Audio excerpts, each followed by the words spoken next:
Assalamualaikum warahmatullahi wabarakatuh. Perkenalkan, nama saya Nur Halimah dengan NIM B0212411040 dari Prodi Hukum Administrasi Negara. Di sini saya akan menjelaskan mengenai sejarah lahirnya bahasa Indonesia. Perlu kalian ketahui bahwa bahasa Melayu merupakan cikal bakal dari bahasa Indonesia, atau bisa dibilang bahasa Indonesia berasal dari bahasa Melayu.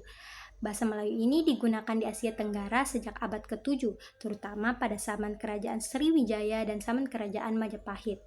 Pada saat itu, bahasa Melayu berfungsi sebagai bahasa kebudayaan dan sebagai bahasa penghubung, terutama dalam aktivitas perdagangan. Bahasa Melayu ini digunakan sebagai bahasa penghubung antar suku di Nusantara dan antar pedagang asing. Kenapa bahasa Melayu? Karena bahasa Melayu ini diterima oleh setiap suku di Indonesia dan juga sering digunakan oleh warga negara Indonesia. Nah, pada peninggalan kerajaan Islam abad ke-16 dan ke-17, bahasa Melayu ini berkembang pesat.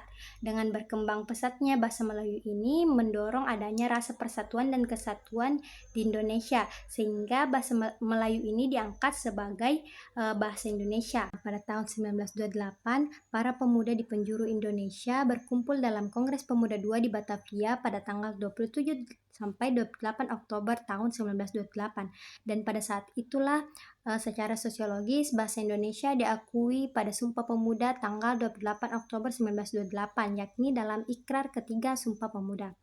Nah, kemudian ditegaskan pada tanggal 18 Agustus 1945 setelah kemerdekaan, bahasa Indonesia diakui sebagai bahasa negara, yakni dalam Undang-Undang 1945 yang berbunyi bahasa negara adalah bahasa Indonesia, yaitu pada pasal 36. Nah, kemudian adapun kedudukan dari bahasa Indonesia yaitu yang pertama sebagai bahasa nasional.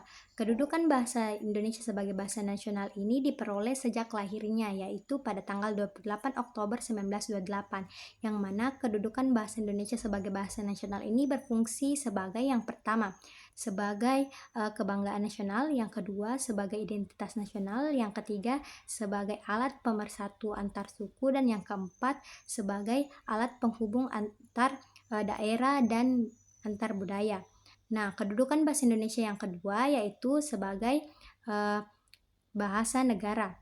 Kedudukan bahasa Indonesia sebagai bahasa negara ditetapkan pada tanggal 18 Agustus 1945, yang mana kedudukan bahasa Indonesia sebagai bahasa negara ini berfungsi sebagai yang pertama, bahasa resmi kenegaraan, yang kedua, bahasa resmi di lembaga-lembaga pendidikan, sebagai bahasa resmi dalam perhubungan di tingkat nasional, dan yang keempat, sebagai bahasa resmi dalam pengembangan kebudayaan. Dari saya, Assalamualaikum warahmatullahi wabarakatuh.